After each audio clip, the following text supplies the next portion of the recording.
नमस्कार दोस्तों, postal promotion online classes में आप सबका बहुत बहुत स्वागत है। उम्मीद है, आशा करते हैं कि आप सब लोग कुशल मंगल होंगे, स्वस्थ होंगे। स्वस्थ नहीं होंगे तो पढ़ाई नहीं कर पाएंगे, है ना। इसलिए चलिए आज का जो वीडियो है वो आज हम लोग सॉल्व करेंगे बिहार सर्कल का PASA का 2023 सन का सॉल्व पेपर। 2023 में बिहार सर्कल में क्या क्या पूछा गया था, ये सब चीज़ें आज हम पढ़ेंगे। इस क्लास में आपको रीजनिंग और मैथ को ड्रॉप कर दिया गया है। रीजनिंग और मैथ का हम अलग से जब क्लास लेंगे तो वहाँ पे आपका प्रीवियस ईयर के जितने सर्कल के हैं सबके क्वेश्चन पेपर हम हर सन के करवाएंगे, है ना। तो ये आते हैं सबसे पहले क्वेश्चन पे। सबसे पहले क्वेश्चन पे क्या दिया गया है, स्क्रीन का क्वालिटी थोड़ा सा बढ़ा लीजिएगा। अगर साफ नहीं दिखेगा तो वीडियो क्वालिटी सेटिंग से बढ़ा लीजिएगा, वहाँ से आपको साफ दिखने लगेगा। पहले सवाल पे पूछा गया है, for the purpose of fixing surcharges and combined charges on international articles countries are divided into how many groups. यानी अंतर्राष्ट्रीय वस्तुओं पर अधिभार एवं संयुक्त शुल्क तय करने के उद्देश्य से देशों को कितने समूहों में बांटा गया है। तो आपके जानकारी के लिए बता दें कि देशों को 5 समूहों में बांटा गया है। कितने समूह में? 5। तो इसका राइट आंसर हो जाएगा बी। वो 5 समूह में जो देश हैं कौन कौन से हैं उसको आप हमको कमेंट बॉक्स में शेयर करके बताइएगा, ये होमवर्क में है। दूसरे नंबर सवाल पे आते हैं, an aerogram should not weight more than how many grams. एक एरोग्राम का वजन कितने ग्राम से अधिक नहीं होना चाहिए। तो सबको पता है जो एरोग्राम का मैक्सिमम वेट होता है वो कितना होता है, 3 ग्राम का। तो ए इसका राइट आंसर हो जाएगा। कितने ग्राम का? 3 ग्राम का। ये हमारा पोस्ट ऑफिस गाइड पार्ट 2 से जो 10 सवाल पूछे जाते हैं तो उनमें से है, फॉरेन पोस्टल से, है ना। तो चलिए आगे तीसरे नंबर के सवाल पे पहुंचते हैं। तीसरे नंबर का जो सवाल है वो है, custom declaration forms are used in which of the following activity. Custom घोषणा प्रपत्र का उपयोग निम्नलिखित में से किस गतिविधि में किया जाता है। तो कस्टम डिक्लेरेशन जो फॉर्म होता है ये फॉरेन पोस्ट में यूज़ किया जाता है। तो इसका जो राइट आंसर हो जाएगा वो हो जाएगा, किस में होता है? POSB ऑपरेशन में तो होगा नहीं, फिलेटली एक्टिविटीज़ में होगा नहीं, PLI RPLI ऑपरेशंस में होगा नहीं। तो लास्ट ऑप्शन बचा है इंटरनेशनल आर्टिकल बुकिंग, यानी अंतरराष्ट्रीय डाक बुकिंग। तो इसी में कस्टम डिक्लेरेशन फॉर्म का इस्तेमाल किया जाता है। तो इसका राइट आंसर हो जाएगा डी। फोर्थ नंबर क्वेश्चन में पूछा गया है, the use of inland letter cards for addressing communication to foreign countries is permissible to which group of countries. विदेशों में संचार को संबोधित करने के लिए अंतर्देशीय पत्र कार्ड, इनलैंड लेटर कार्ड या अंतर्देशीय पत्र कार्ड का उपयोग किस समूह के देशों के लिए स्वीकार है। तो इसका जो राइट आंसर हो जाएगा, 3 देश हैं इसमें, कौन कौन से हैं? भूटान, बांग्लादेश और नेपाल। पहले ऑप्शन में ही दिया गया है, आगे ऑप्शन पढ़ने की जरूरत नहीं है। तो ये हो गया इसका राइट आंसर ए। 5वें नंबर पे है, printed papers services in the foreign post generally corresponds to which service of inland post. यानी विदेशी डाक में मुद्रित पत्र सेवाएं आमतौर पर अंतर्देशीय डाक की किस सेवा से मेल खाती है। तो इसका जो राइट आंसर हो जाएगा, किससे हो जाएगा? Printed paper services foreign post के लिए क्या होता है? देखिए, रजिस्टर्ड न्यूज़पेपर तो होता नहीं है, ऑप्शन में आइए, रजिस्टर्ड न्यूज़पेपर होता नहीं है, पीरियडिकल्स हो नहीं सकते, स्मॉल पैकेट्स हो नहीं सकते। तो जो हमारा ये बुक पैकेट होता है यही इसके अंतर्गत मेल खाता है, ठीक है। तो इसका राइट आंसर हो जाएगा ए। 6 नंबर पे आइए, what is the minimum number of international reply coupons that can be sold to an individual at a time. मतलब एक समय में किसी व्यक्ति को अधिकतम कितने अंतरराष्ट्रीय रिप्लाई कूपन बेचे जा सकते हैं। तो आप इसको देखिएगा, फॉरेन पोस्टल मैनुअल वॉल्यूम 2 का ही अभी चल रहा है। इसका राइट आंसर क्या हो जाएगा? बी। तो एक आदमी को 10 इंटरनेशनल रिप्लाई कूपन हम बेच सकते हैं, विभाग द्वारा बेचा जा सकता है। 7वें नंबर पे पूछा गया है, which session of customs act 1962 empowers custom department to prohibit import of certain goods. यानी सीमा शुल्क अधिनियम 1962 की कौन सी धारा सीमा शुल्क विभाग को कुछ वस्तुओं के आयात पर रोक लगाने का अधिकार देती है ना। तो फॉरेन पोस्टल में पूछा गया है कि किस वस्तुओं के आयात पर रोक लगाने का अधिकार देती है। तो इसका जो राइट आंसर हो जाएगा वो सेक्शन कौन सा हो जाएगा? 11 या ए टाइप, ए इसका राइट आंसर हो जाएगा। अब 8वें सवाल पे चलते हैं। Under IT modernization project data recovery center facility is establish in which year. ये आपका देखिए आईटी मॉडर्नाइजेशन का सवाल अब आ गया है। 10 सवाल वहां से भी उठाता है विभाग। कितने सवाल आपका हो गया? 10 सवाल फॉरेन से उठाएगा और 10 सवाल या प्रश्न आपके आईटी मॉडर्नाइजेशन से भी पूछे जाएंगे। तो इसका ये पहला सवाल है, आईटी आधुनिकीकरण परियोजना के तहत डेटा रिकवरी सेंटर सुविधा किस शहर में स्थापित की गई है? तो इसका जो शहर हो जाएगा कौन सा हो जाएगा? मैसूर में। अब नवी बॉम्बे में क्या है आप इसको होमवर्क में बताइएगा। सी टाइप का जो आंसर दिया हुआ है सी ऑप्शन में, तो ये भी किसी चीज का आंसर है। आप किसका है आप इसको हमको बताइएगा, मगर इसका जो सही आंसर हो जाएगा वो हो जाएगा मैसूर यानी ए। वर्ड वैन wide area network relates to which segment of IT modernization project. शब्द वैन आईटी मॉडर्नाइजेशन परियोजना के किस खंड से संबंधित है? Wide area network. तो ये जो हमारा देखिए वैन कहां से संबंधित, वैसे ही दिख रहा है नेटवर्क इंटीग्रेटर। इसका राइट आंसर हो जाएगा ए। वैन क्या है? नेटवर्क का नहीं है, तो इसका हो जाएगा नेटवर्क इंटीग्रेटर। आरएच क्या होता है? Rural hardware. सीएम क्या होता है? Change management. मेमोज क्या होता है? Mail operation hardware. तो इसको थोड़ा सा देखिएगा, आप अच्छे से पढ़े रहेंगे वहां पे तो बन जाएगा, है ना। दर्पण associated with which of the followings. दर्पण निम्नलिखित में से किससे संबंधित है? अब दर्पण का फुल फॉर्म हम होमवर्क में दे रहे हैं, आप हमको कमेंट बॉक्स में बताइएगा क्या होता है। तो दर्पण निम्नलिखित से किससे संबंधित है? तो देखिए जनरल पोस्ट ऑफिस से तो ये है नहीं, हेड पोस्ट ऑफिस से तो ये है नहीं, रूरल पोस्ट ऑफिस से हाँ इसी से है।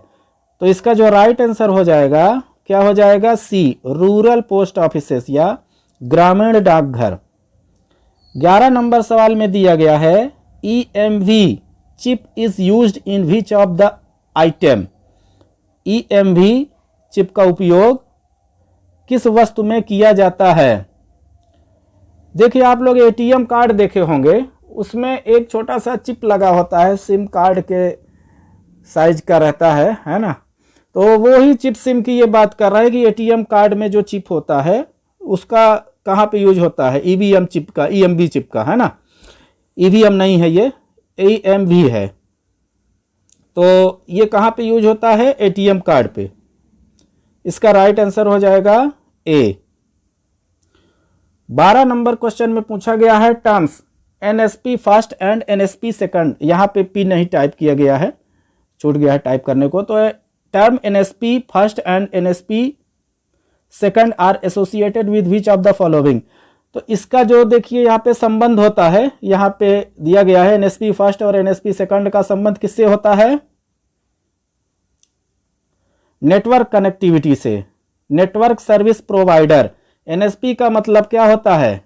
एनएसपी का मतलब होता है नेटवर्क सर्विस प्रोवाइडर। तो इसका राइट आंसर हो जाएगा नेटवर्क कनेक्टिविटी यानी ए। पोस्टल मैनुअल वॉल्यूम का फर्स्ट का आप सवाल आ गया है, the headquarters of Tamil Nadu postal circle is located in which of the following city. Tamil Nadu postal circle का मुख्यालय निम्नलिखित में से किस शहर में स्थित है? तो बताइए तमिलनाडु का हेडक्वार्टर कहाँ पे स्थित है? तमिलनाडु की कैपिटल कौन सा हो जाएगा? चेन्नई। इसीलिए तमिलनाडु का जो हेडक्वार्टर है वो उसके कैपिटल पर ही है। इसका राइट आंसर हो जाएगा चेन्नई यानी सी। 14 नंबर में पूछा गया है the working hours of night post office are generally fixed by which of the following authority. रात्रि डाकघरों में के कामकाजी घंटे आमतौर पर निम्नलिखित में से किस प्राधिकरण द्वारा तय किए जाते हैं? तो ये सभी को पता है कि हेड ऑफ सर्किल के द्वारा ही उसको तय किया जाता है, यानी इसका राइट आंसर हो जाएगा सी। 15 नंबर में क्या पूछा गया है? Every letter packet or parcel has to be stamped with date stamps of at least how many post offices. प्रत्येक पत्र पैकेट या पार्सल पर कम से कम कितने डाकघरों की दिनांक या मोहर लगी होनी चाहिए? तो ये सबको पता है। कितने डाकघरों की? 2 डाकघरों की, एक भेजने वाले का डाकघर, एक पाने वाले का डाकघर। 16 नंबर सवाल में क्या पूछा गया है? Generally stamps should be affixed at which place of the address side of an envelope. सामान्यतः लिफाफे के पते वाले भाग में किस स्थान पर टिकट लगाई जानी चाहिए? तो टिकट कहाँ पे लगता है? स्टैंपिंग का जब हम लोग पढ़े थे पोस्टल मैनुअल वालों पे, तो कहाँ पे? राइट हैंड टॉप कॉर्नर यानी दाहिने हाथ का शीर्ष कोना। और सेंडर अपना एड्रेस कहाँ पे लिखता है?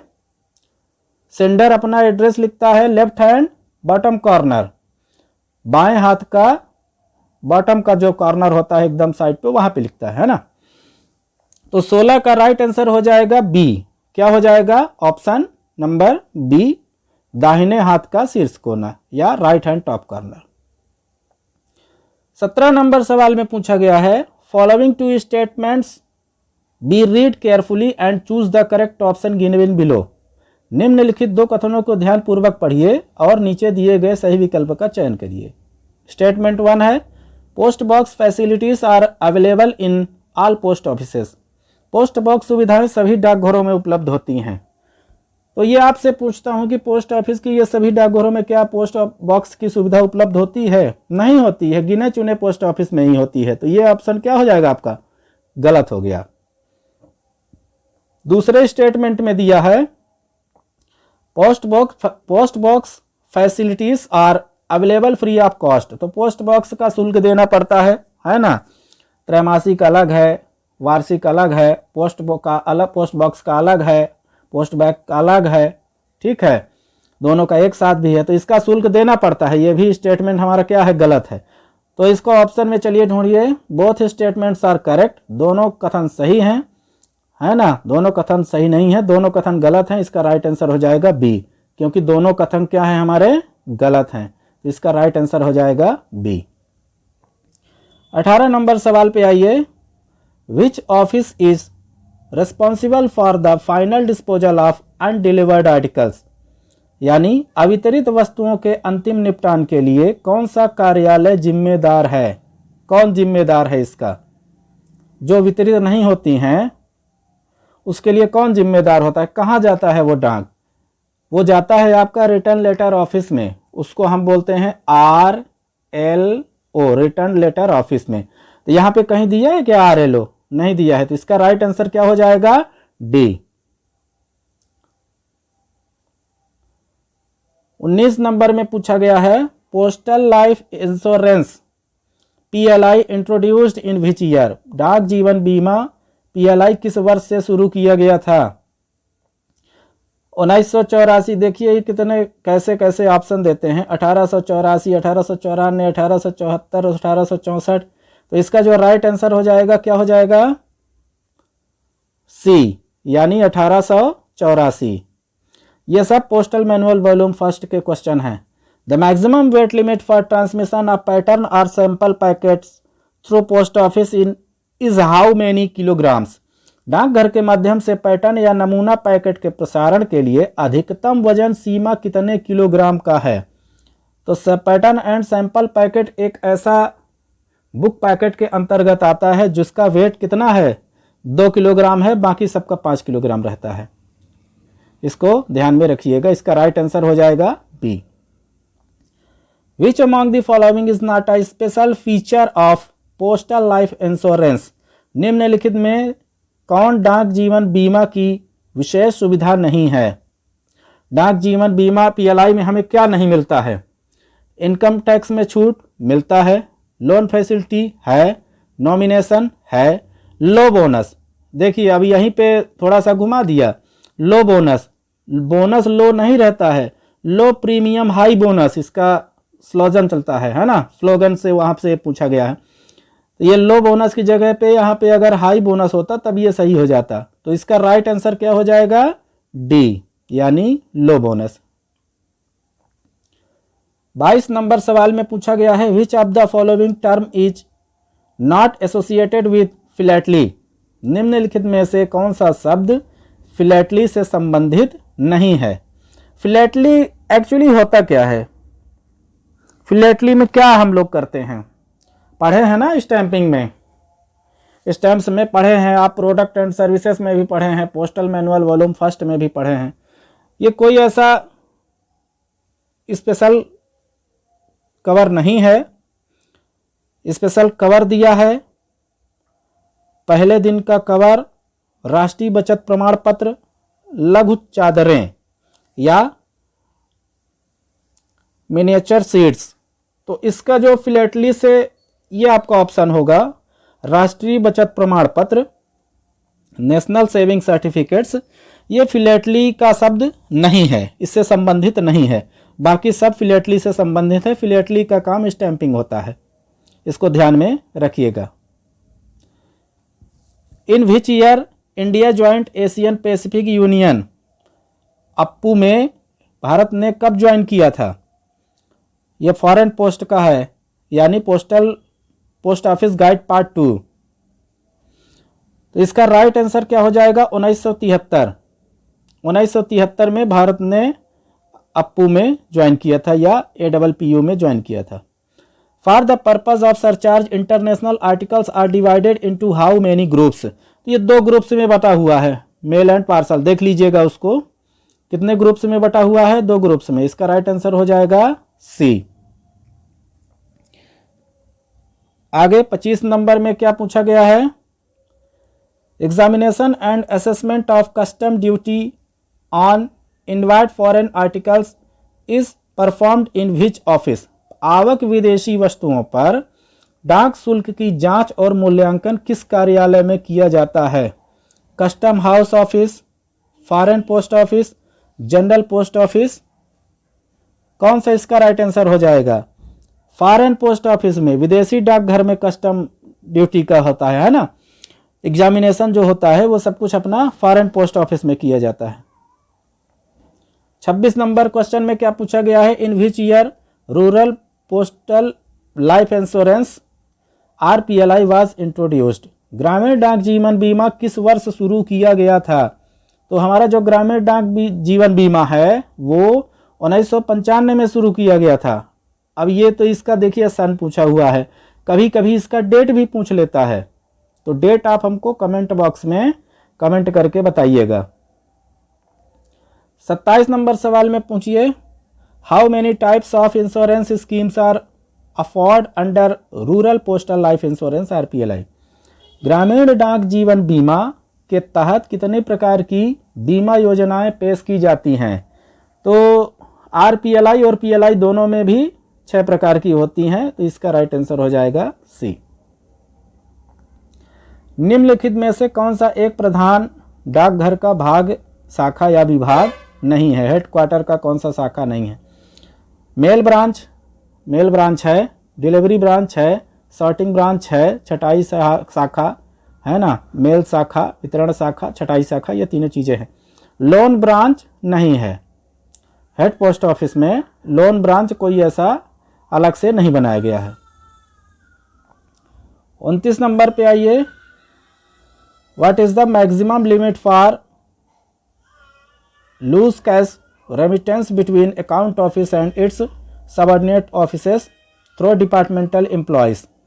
तो विभागीय कर्मचारियों के माध्यम से खाता कार्यालय और उसके अधीनस्थ कार्यालयों के बीच खुली नकदी प्रेषण की अधिकतम सीमा कितनी होती है? तो जो ये हमारी सीमा है ये 5 लाख रुपए निर्धारित की गई है। कितनी निर्धारित की गई है? 5 लाख रुपए। तो इसका राइट आंसर हो जाएगा A. The movement of SO slip is, SO slip form का मूवमेंट है उप डाकघर से शाखा डाकघर, है ना।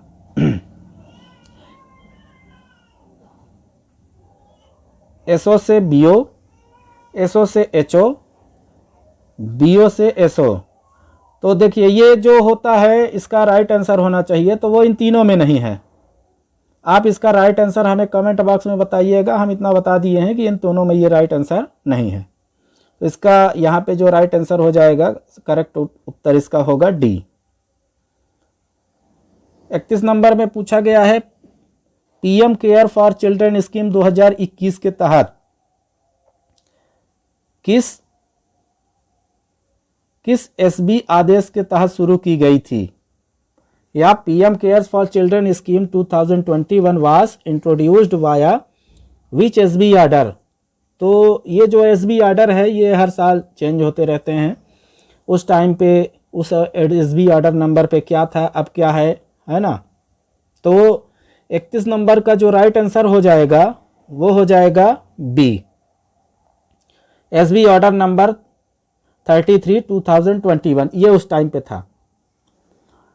Deduction non deduction of TDS in SCSS accounts has been clarified by which SB order? ये भी उसी से रिलेटेड सवाल पूछा गया है। तो ये एसबी ऑर्डर नंबर 37 नंबर पे था। राइट आंसर हो जाएगा B. Metal tokens are used by which category of officials? Metal token का उपयोग किस श्रेणी के अधिकारियों द्वारा किया जाता है? मेटल टोकन समझिएगा इसको, RMS section, selected RMS offices, circle post offices, regional post offices, postal division offices. तो इसका जो राइट आंसर हो जाएगा आरएमएस के लिए ये रहता है, इसका राइट आंसर हो जाएगा ए, चयनित आरएमएस ऑफिस। 34 नंबर पे प्रश्न पूछा गया है which one is not part या department of sorting mail office? Sorting mail office का कौन सा पार्ट या हिस्सा नहीं है? मेल है, सॉर्टिंग है, रजिस्ट्रेशन है, छटाई टिकट संग्रह नहीं है, फिलेटली इसका हिस्सा नहीं है। 35 नंबर पे देखिए क्या पूछा गया है, the Arab postal union a restricted union has its headquarter in विसिक। इसको हम होमवर्क में देंगे, आप इसको होमवर्क में करके हमको बताइएगा। ये कुछ भी नहीं है, दुबई भी नहीं है, सना भी नहीं है, मस्काट भी नहीं है। इसका राइट आंसर जो होगा आप हमको ढूंढ कर, या नहीं बनेगा तो गूगल से सर्च करके कमेंट बॉक्स में हमको बताइएगा, है ना। तो इसका राइट आंसर है यहाँ पे D. For what purpose the trial notes are used in international mail transmission? अंतर्राष्ट्रीय डाक प्रचालन के संदर्भ में ट्रायल नोट्स का उपयोग किस उद्देश्य के लिए किया जाता है? ये चीज़ पोस्टल मैनुअल वॉल्यूम 5 में भी अगर कुछ लोग पढ़े होंगे तो वहाँ पे भी इससे संबंधित एक टॉपिक था, एक नियम रूल में उसमें भी पूछा गया था। तो to determine the most favourable route, यानी सबसे अनुकूल मार्ग निर्धारित करना, ये ट्रायल नोट्स का काम है। तो इसका राइट आंसर हो जाएगा ए, शुरू में ही मिल गया। मिनिमम पोस्टेज से मतलब नहीं है, मिनिमम मिसिंग आर्टिकल से मतलब नहीं है, find out missing article, calculate the custom charges, उससे भी नहीं मतलब है। तो ये क्या करता है, सबसे अनुकूल मार्ग निर्धारित करने में मदद करता है, या उसके करने के लिए है। 37 नंबर सवाल पे आइए, mail department of sorting mail office is head by which authority? Sorting mail office के मेल विभाग का प्रमुख कौन होता है? तो इसको हेड सॉर्टिंग असिस्टेंट, कुछ लोग अगर पोस्टमैन का पेपर दिए होंगे तो उसमें भी ये सवाल पूछा जाता है, सॉर्टिंग मेल ऑफिस का हेड कौन होता है? तो हेड सॉर्टिंग असिस्टेंट होता है, यानी प्रमुख छटाई सहायक। तो इसका राइट आंसर हो जाएगा ए। 38 नंबर पे देखिए, ये आईटी मॉडर्नाइजेशन का है। MAC binding is commonly used with reference to which segment of IT modernization project? MAC binding का उपयोग आमतौर पर आईटी आधुनिकीकरण परियोजना के किस खंड के संदर्भ में किया जाता है? मैक बाइंडिंग का पूछा है, किसी दूसरे का मत बताइएगा। नहीं है, किसी में नहीं है, इस ऑप्शन में नहीं है। चेंज मैनेजमेंट भी नहीं है, सीएसआई भी नहीं है, कोर सिस्टम इंटीग्रेटर, एफएसआई भी नहीं है, फाइनेंशियल सिस्टम इंटीग्रेटर। हाँ, जो है तो उसको आप कमेंट बॉक्स में बताइए। इसका राइट आंसर डी होगा। आप देखकर समझकर हमको कमेंट बॉक्स में बताइएगा। The term use T code, T represents which of the following. T code का इस्तेमाल जो किया जाता है तो उसमें टी का फुल फॉर्म क्या होगा? ट्रांसफर नहीं होगा, टेक्नोलॉजी नहीं होगा, टेबल नहीं होगा, ट्रांजैक्शन होगा, यानी इसका राइट आंसर हो जाएगा A. IT modernization project has been divided into how many segment. तो ये 8 सेगमेंट में बटा हुआ है। कितने सेगमेंट में? 8। इसका राइट आंसर हो जाएगा डी। वहां से आप पढ़ेंगे तो उसके लिए बहुत आसान सवाल है ये। In reference with the IT modernization project the term PMU project management unit. इसका राइट आंसर हो जाएगा ए, प्रोजेक्ट मैनेजमेंट यूनिट। ये सब ऐसे हैं सवाल। देखिए IT मॉडर्नाइजेशन जो है हमारा, वो बहुत आते तो 10 क्वेश्चन हैं, पर उसमें जो टॉपिक्स दिए हैं तो उसका सिलेबस कम है, तो वो कहीं से भी अपना सवाल पूछ सकता है। इसलिए आप जब बैक ईयर के पेपर किए रहेंगे तो लगभग मान के चलिए, हो सकता है एक आध सवाल आपसे ना बने, नहीं तो लगभग पूरे सवाल बन जाएंगे। 42 नंबर क्वेश्चन में पूछा गया है the HFINRPT is used in which of the following platform. किस प्लेटफॉर्म में यूज किया जाता है इसका? तो इसका राइट आंसर क्या हो जाएगा? किस में? फिनिकल में इसका यूज किया जाता है। किस में किया जाता है? फिनिकल में। तो इसका राइट आंसर हो जाएगा ए। अब 43 नंबर सवाल में क्या पूछा गया है? अंतरराष्ट्रीय स्पीड पोस्ट के संदर्भ में कस्टम फॉर्म का नामकरण इस प्रकार है। कस्टम फॉर्म का कहाँ पे? ये दोनों सवाल है। जैसे आपका प्रोडक्ट एंड सर्विसेज था ना, वहाँ से भी ये बन सकता है और फॉरेन मेल से भी बन सकता है, यानी पोस्ट ऑफिस गाइड पार्ट 2। तो CN 22 और 23 इसके लिए यूज्ड होते हैं। राइट आंसर हो जाएगा ए। 44 नंबर पे क्या पूछा गया है? From which year department of post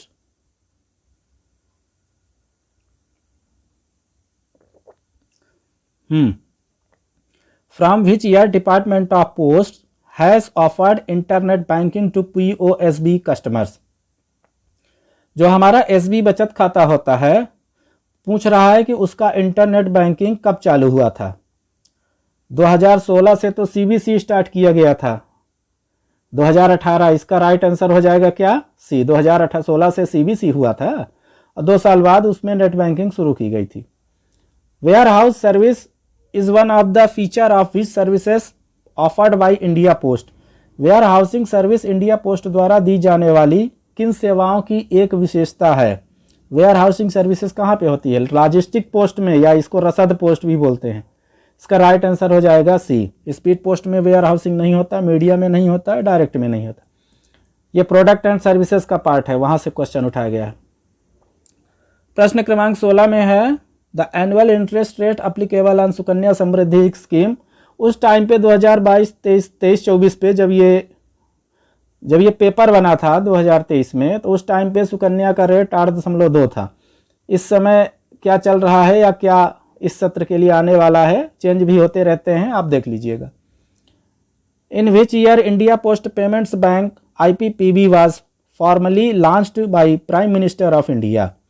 किस वर्ष भारत के प्रधानमंत्री द्वारा इंडिया पोस्ट पेमेंट बैंक औपचारिक रूप से लॉन्च किया गया था? यह इंपॉर्टेंट क्वेश्चन है, आया है इसलिए नहीं, ये आ सकता है। इसका राइट आंसर हो जाएगा 2018। यह भी आपका IPPB प्रधानमंत्री द्वारा औपचारिक रूप से 2018 में लॉन्च किया गया था। इसका मंथ और डेट आप देख लीजिएगा, कमेंट बॉक्स में बताइएगा। कभी वो पूछ लेता है, कभी सन पूछ लेता है। 48 नंबर में दिया गया है what is the maximum insurance cover under प्रधानमंत्री सुरक्षा बीमा योजना? प्रधानमंत्री जीवन ज्योति बीमा योजना में भी वही है, सुरक्षा बीमा योजना में भी वही है, यानी 2 लाख रुपए। इसका राइट आंसर हो जाएगा डी। दीनदयाल स्पर्श योजना किससे रिलेटेड है? मेल से है कि इंश्योरेंस से है कि बैंकिंग से है, किससे है? तो दीनदयाल स्पर्श योजना जो हमारा है वो मेल से होगा। मेल से क्यों होगा? क्योंकि ये स्टैंपिंग से संबंधित है। स्टैंपिंग कहाँ होता है? मेल ऑपरेशन में, मेल में। 50 नंबर क्वेश्चन में पूछा गया है, philatelic deposit account PDA account can be open with a minimum deposit of how much amount? Philatelic deposit account खाता न्यूनतम कितनी जमा राशि के साथ खोला जाता है? तो फिलेटलिक पीडीए अकाउंट हमेशा 300 रुपये से खुलता है। अब एक 200 रुपये, सॉरी, फिलेटलिक डिपॉजिट अकाउंट हमेशा 200 रुपये से खुलता है कि 300 रुपये से खुलता है? बताइए। फिलेटलिक डिपॉजिट अकाउंट जो है वो हमेशा 200 रुपये से खुलता है, और इसका राइट आंसर तो पहले जान लीजिए 200 होगा, यानी बी होगा। और एक आपका माई स्टैम्प्स की जो सीट का चार्ज होता है, एक स्टैम्प का, हाँ, एक सीट का चार्ज होता है 300 रुपये। तो यहाँ 200 भी दिया है, 300 भी दिया है, तो पीडीए अकाउंट 200 रुपये से खुलेगा क्लास 6 से 9 तक के बच्चों के लिए, हाँ, और बाकी यहाँ पे 300 रुपये माई स्टैम्प्स का वो एक सीट का चार्ज होता है। ये दोनों अलग अलग हैं स्टैंपिंग से ही रिलेटेड। तो इसका राइट आंसर क्या हो जाएगा? बी। अब ये रहा हमारा जीके का पोर्शन। जीके में भी 10 सवाल आते हैं, हर राज्य के अलग अलग कुछ पूछे जाते हैं। यहाँ पे बिहार सर्कल का है तो बिहार का ही पूछा जाएगा। 51 नंबर में पूछा गया है, निम्नलिखित में से कौन सा राज्य असम के साथ अपनी सीमा साझा नहीं करता है? आप इसको जब मैप में देखेंगे तो अच्छे से क्लियर हो जाएगा। सिक्किम को छोड़कर बाकी असम को, मिजोरम, नागालैंड, मणिपुर, जो 7 रानियों को बोला जाता है ना, ये सब पूर्वी क्षेत्र के हैं, ये करते हैं इसको। सिक्किम बस नहीं करता है क्योंकि ये ऊपरी हिस्सा में लगता है। निम्नलिखित में से कौन सी नदी हिमालय से निकलती है? तो रावी एक ऐसी नदी है, इस ऑप्शन में जो दिया गया है, तो रावी नदी हिमालय से निकलती है। नर्मदा, ताप्ती, कावेरी, इनको छोड़कर, है ना। तो इसका राइट आंसर क्या हो जाएगा? सी। बिहार के वर्तमान राज्यपाल कौन हैं? चेंज होते रहते हैं। वर्तमान राज्यपाल राजेंद्र आर्लेकर। तो राइट आंसर हो जाएगा डी। नगर निगम किस प्रशासनिक व्यवस्था से संबंधित है? ग्रामीण क्षेत्र के स्थानीय निकाय, पहाड़ी क्षेत्र के प्रशासनिक निकाय, जनजातीय क्षेत्र के प्रशासनिक निकाय, या शहरी क्षेत्र के स्थानीय निकाय? तो नगर निगम हमेशा किसका काम करता है? शहरी क्षेत्र का स्थानीय निकाय, यानी इसका राइट आंसर हो जाएगा डी। भारतीय स्वतंत्रता संग्राम के दौरान प्रसिद्ध असहयोग आंदोलन 1920 में यह शुरू किया गया था। इसको याद कर लीजिएगा, रट्टा मार लीजिए। 1920 में गांधी जी से संबंधित देखिए कुछ न कुछ सवाल, एक आध दो हमेशा जीके में पूछे जाते हैं। निम्नलिखित में से कौन सा भूदान आंदोलन से संबंधित है? भूदान आंदोलन से कौन संबंधित है? विनोबा भावे जी जो हमारे थे वो भूदान आंदोलन से संबंधित है, उनका नाम है उसमें। मधुबनी निम्नलिखित में से किस गतिविधि के लिए प्रसिद्ध है? बिहार का है ये मधुबनी, वहीं का तो पेपर है चल रहा है तो वहीं का पूछ रहा है। ये भारतीय चित्रकला के लिए होता है। किसके लिए होता है? भारतीय चित्रकला के लिए होता है। राइट आंसर हो जाएगा इसका सी। प्रसिद्ध शास्त्रीय नृत्य कथक, कथक जो बिहार जो है आपका यूपी से लगा हुआ है, तो कथक जो है कहाँ पे होता है, किस राज्य में? उत्तर प्रदेश में। इसका राइट आंसर हो जाएगा सी। बिहार का भौगोलिक क्षेत्रफल कितना है? सभी लोग अपने अपने राज्य का भौगोलिक क्षेत्रफल याद कर लेंगे, ये ज़्यादातर पूछ लिया जाता है। तो जो बिहार का भौगोलिक क्षेत्रफल है वो 94,163 वर्ग किलोमीटर है। राइट आंसर हो जाएगा ए। कड़ी मेहनत करने और अपना सर्वश्रेष्ठ प्रदर्शन करने की व्यक्तिगत प्रतिबद्धता निम्नलिखित में से किससे जुड़ी है? कड़ी मेहनत करेंगे, गोपनीयता तो है नहीं कि आप कड़ी मेहनत करिए गोपनीय रखिए। सहानुभूति तो है नहीं, कार्य नैतिकता हो सकता है। इसका राइट आंसर क्या हो जाएगा? सी, कार्य नैतिकता यानी वर्क एथिक्स। तो ये रहा हमारा बिहार सर्कल का PASA का 2023 का हल प्रश्न पत्र। आप इस वीडियो को देखिए। जब तक एक चीज़ और ध्यान में रखिएगा, जब तक आप थ्योरी का क्लास नहीं करेंगे तब तक PYQ आपके समझ में नहीं आएगा, आप कितना भी रट लीजिए। इसलिए थ्योरी का क्लास करिए और उसके साथ साथ PYQ जरूर देखिए, क्योंकि 90% 95% हर साल क्वेश्चंस का जो पैटर्न है वो रिपीट होता है। यहाँ से आपकी तैयारी थोड़ी मजबूत होगी और अपने अंदर आत्मविश्वास रखिए। आत्मविश्वास, आत्मभरोसा, आत्मबल सब कुछ अपने अंदर मजबूत से बनाए रखिएगा। धैर्य को टूटने मत दीजिए। एक दिन आएगा समय जब आपका सिलेक्शन हो जाएगा और आपको भी स्वयं नहीं पता चलेगा कि हमारा सिलेक्शन कैसे हो गया। इसलिए जो मेहनत करता है उसकी सफलता अर्जित होती है, वो सफलता जरूर अर्जित करेगा। चलिए इसी के साथ इसको वीडियो को क्लोज करते हैं। बहुत बहुत धन्यवाद सुनने के लिए। नमस्कार।